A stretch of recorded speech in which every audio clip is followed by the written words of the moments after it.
From stories across the globe to stories here at home, this is the National News Broadcast. A very good evening to you. I'm Sharifa Tahir. A very good evening to you indeed. I am Shehara Hera. Now let's first have a look at the headlines for tonight. Confirmed cases of COVID-19 virus in the country has escalated to 59. The government allocates 500 million rupees for the prevention of the coronavirus. A work from home week has been declared from tomorrow till the 27th of March. Salaries of the public sector employees for this month set to be paid on next Monday. Accepting of nominations concludes. The Commission says that the election cannot be held on the 20th. We move on to those and other stories in detail now. A look at local news first. The confirmed cases of coronavirus in the country has been increased up to 59, with 4 more patients reported to have contracted COVID-19 virus today. Further testing has been initiated over 200 suspicious cases for infecting the virus. Among the patients who were confirmed to have contracted the virus consists of the wife and daughter of the gem businessman recently identified for contracting the COVID-19 virus. Another 2 patients have been identified as 2 returnees from Italy at the Kandakadu Quarantine Centre. A 64-year-old patient with the coronavirus is currently receiving treatments at the Colombo North Teaching Hospital. Dr. Anil Jasinghe said that 45.2% of the patients are within the age group 41 to 50. He added that 16% of the patients are in the age group of 31 to 40. He said considering the gender, 81% of the patients are male, while 19% of the patients are female. 2 foreigners are also among the patients, he added. He also said that 25 patients are returnees from foreign countries. He said that the treatment facilities have been expanded with the increasing number of patients. He also said that the entire Mullaria hospital will be allocated for the patients. He also mentioned that the eye and dental hospital in Colombo will be limited for emergency services. අපි කොළඹ අතිකාක්ෂිරෝහලේ සේවා හදිසි සේවාවලට සීමා කිරීමට සිද්ධ වෙනවා. ඒ වගේම දන්ත සේවාත් හදිසි සේවාවලට සීමා කිරීමට සිද්ධ වෙනවා. Minister Pavitra Vanyarachi said that the present situation is continuing to escalate. She requested the public to limit their outside travels. She said that the country will remain standstill if the government decides to lock down the country, as others suggest, leading to many issues in future. She said that the president is attempting to prevent the spread of the virus without creating such a situation in the country.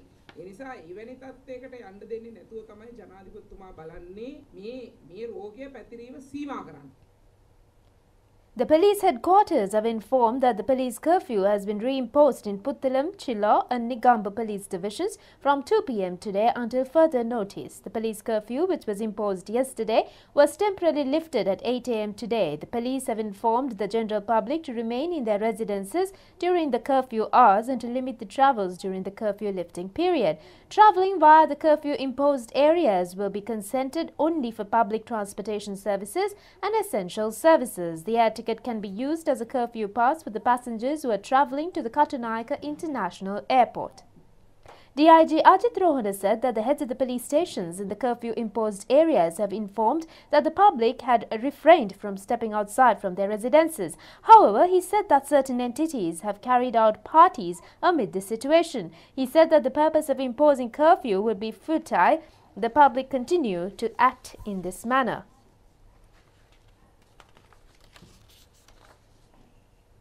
ඒ පවුලේ අය ඒ නිවසේ අය පමණක් ඉන්න අනිත් අය පිට අය අර ඡන්දේ දවසට දාන ඇදිරි නීතිය වගේ බිස්කට් අරගෙන තව දේවල් අරගෙන අනිත් ගෙවල් වලට ගිහිල්ලා ගැදරින් පවත්වන්න එපා. The arrival of flights to Sri Lanka was suspended from last night with the aim to control the spread of the virus inside the country. However, a flight which had travelled to London has returned to the country. The permission was granted to ground the flight and 145 passengers of the flight have been directed to the quarantine centres. The government has taken steps to bring back Sri Lankan pilgrims who were in India. They were permitted to return to the country despite the suspension imposed on arriving flights. They have been directed for self-quarantine in their residences. 2 groups returned to the country from Delhi and Chennai.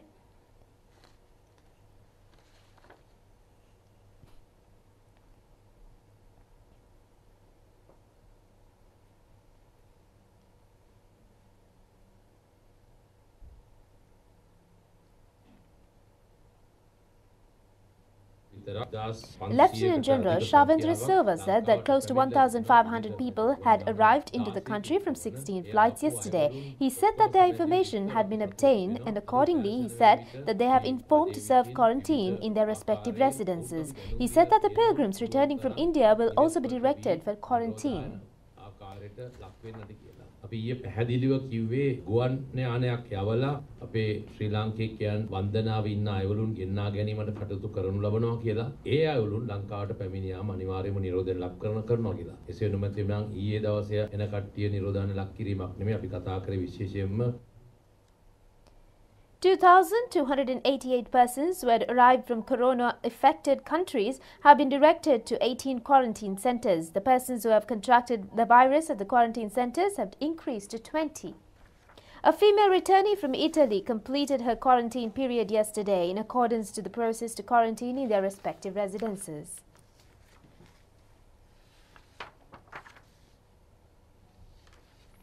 And now on related news, the island-wide quarantine program to prevent the spread of coronavirus has been conducted in a successful manner at present. The government, private sector as well as the numerous voluntary organizations have contributed immensely for the prevention program. A program to disinfect the Matara main bus station and buses were conducted by the Southern Provincial Passenger Transport Authority. It was carried out under the supervision of Matara Municipal Council health authorities. The program has been carried out in 42 bus stations in the southern province. Another program to clean public places was carried out in the Mattegoda bus station. Mattegoda Police Office of the Medical Health Officer and residents of the area were present.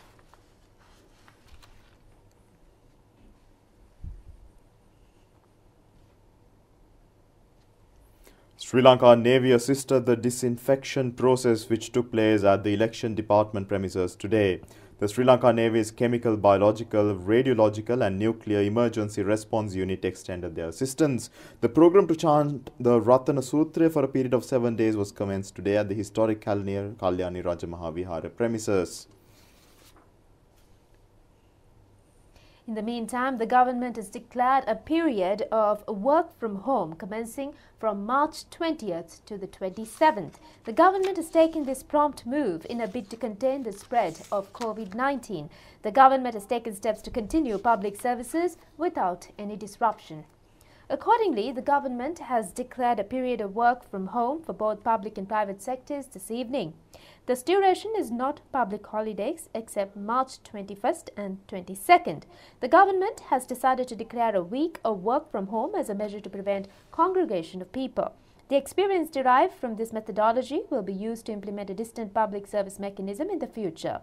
The relevant authorities should take steps to ensure continuous supply of essential services including health, public administration, transportation, banking, food, water, electricity, distribution of fertilizer and paddy purchasing.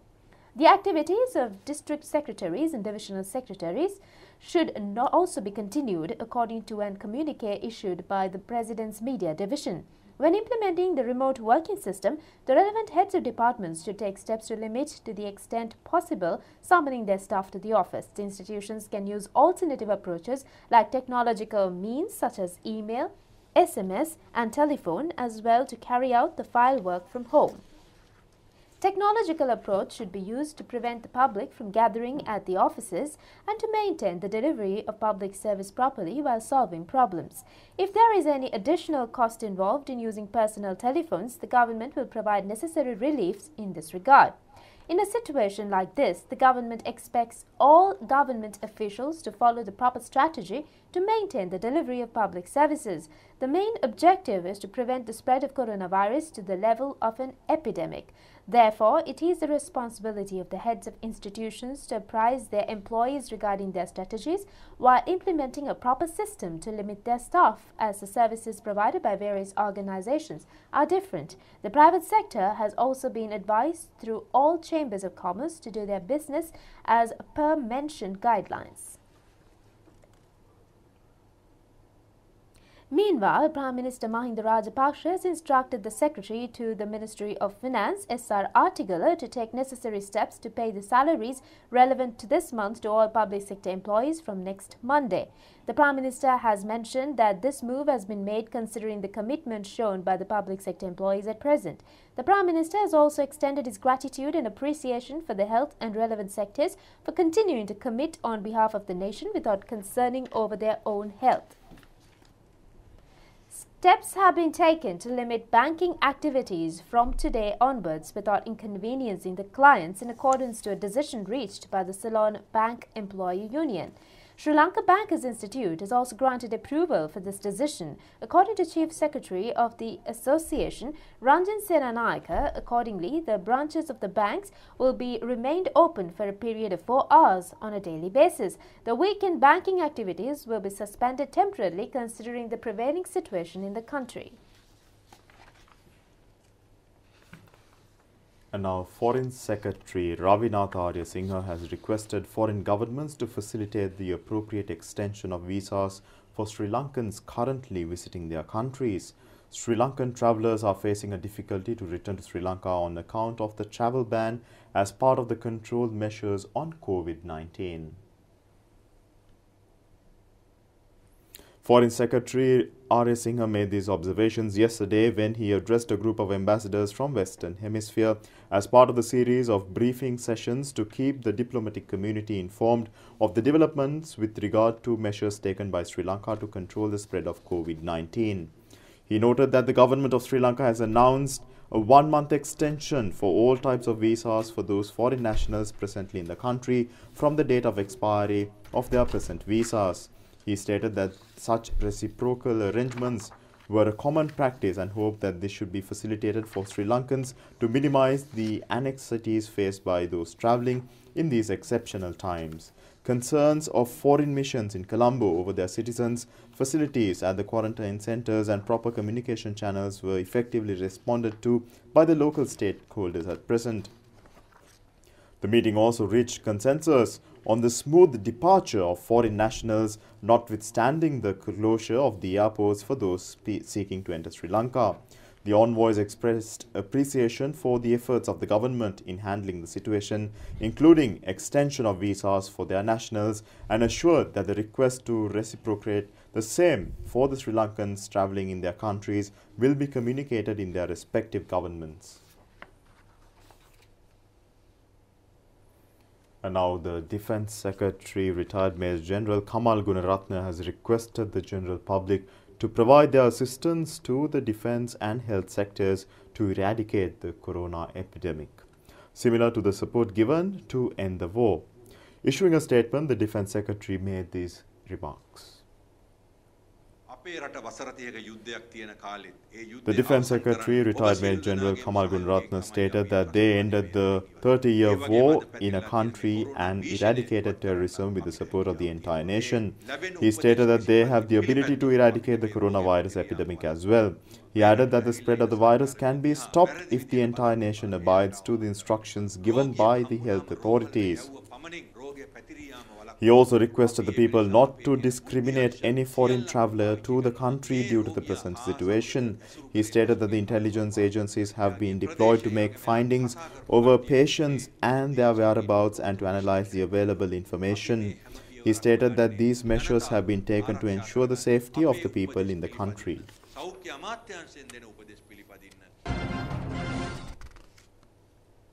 Infectious Disease Hospital Director Dr. Hasita Athanayaka says that all necessary medicine and other facilities have been provided for the corona patients and infected persons currently housed at the IDH.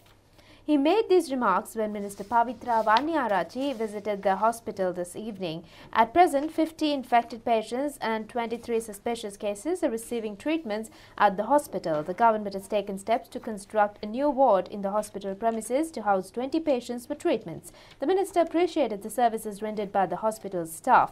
Medical equipment and other essential equipment were presented to the hospital.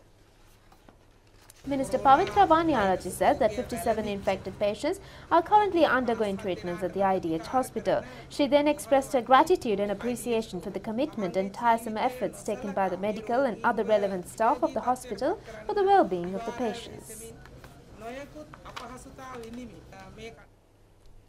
The cabinet approval has been granted to allocate 500 million rupees for the activities undertaken to eradicate COVID-19 virus. These remarks were made during a media briefing held today to announce the cabinet decisions.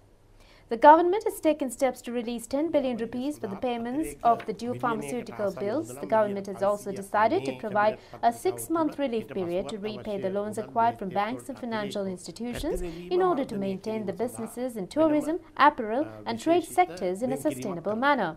Proposal has been provided flexible working hours for IT and apparel sectors while granting relief for overtime and holiday payments. The Cabinet of Ministers has granted approval to allocate 3 billion rupees to resolve the fertilizer procurement bills. 5 billion rupees released to resolve the bills of small and medium-scale contractors in construction sector.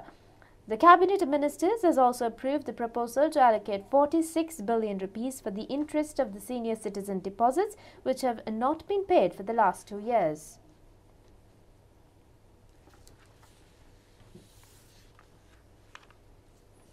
And now a special circular has been issued by the Judicial Services Commission, including the criteria on how to conduct judicial processes for a period of 1 week from tomorrow to prevent the spread of COVID-19.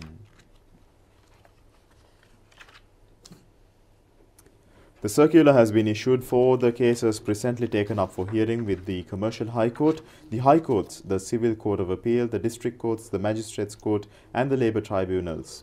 The circular has indicated that except for the cases deemed as urgent and essential by the judges, all other cases will not be taken up for hearing at open court. Scheduled hearings of the cases will be convened to other dates, while the bail appeals will be carried out in the usual manner. The Commission has informed that if an attorney-at-law submits a request to convene a hearing on an urgent basis, such request submitted through a motion before 10 am will be considered. Instructions have been given to extend the remand period of the persons in remand custody said to be carried out using video technology. A special circular issued by the Judicial Services Commission has mentioned that provisions on the police bail expected to be imposed on the maximum extent, and the magistrates should maintain a close coordination with the police in their respective police division on this regard.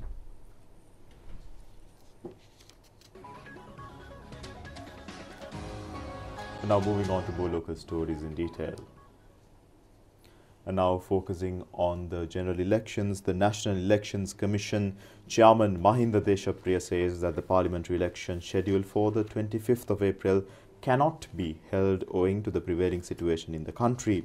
He made these remarks at a media briefing held at the Elections Commission today.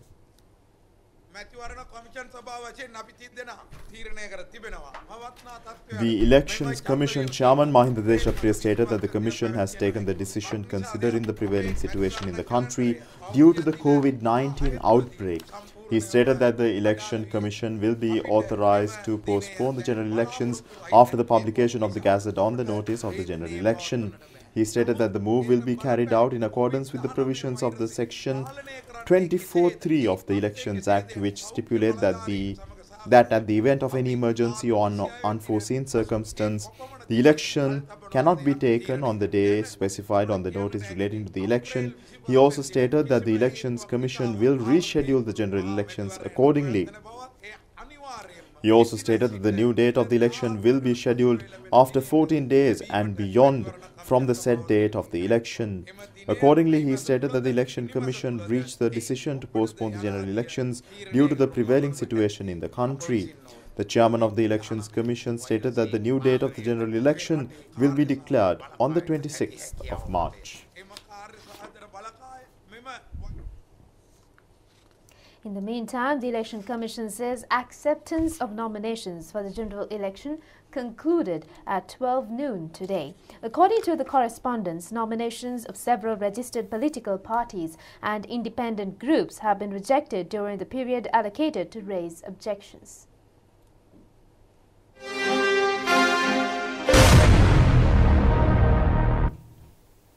19 registered political parties and 27 independent groups have handed over their nominations to contest in the Colombo district. District Returning Officer Pradeep Yasaratne said that the nominations of 1 independent group and 3 registered political parties have been rejected. Sri Lanka Podujana Peramuna, United National Party, Samagi Jana Balawege and National People's Power will contest from Colombo district.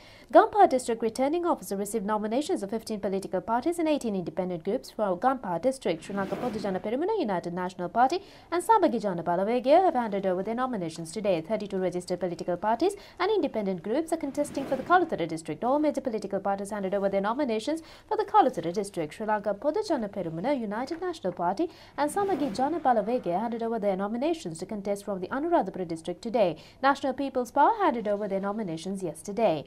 Kandy District Returning Officers accepted nominations of 17 registered political parties and 12 independent groups for the Kandy District. Sri Lanka Podujana Peramuna, United National Party, Samagi Jana Balawege and National People's Power set to contest from Kandy District. 12 political parties including Sri Lanka Podujana Peramuna, United National Party, Samagi Jana Balawege and National People's Power will contest from Badula District. 12 independent groups are also contesting from the district.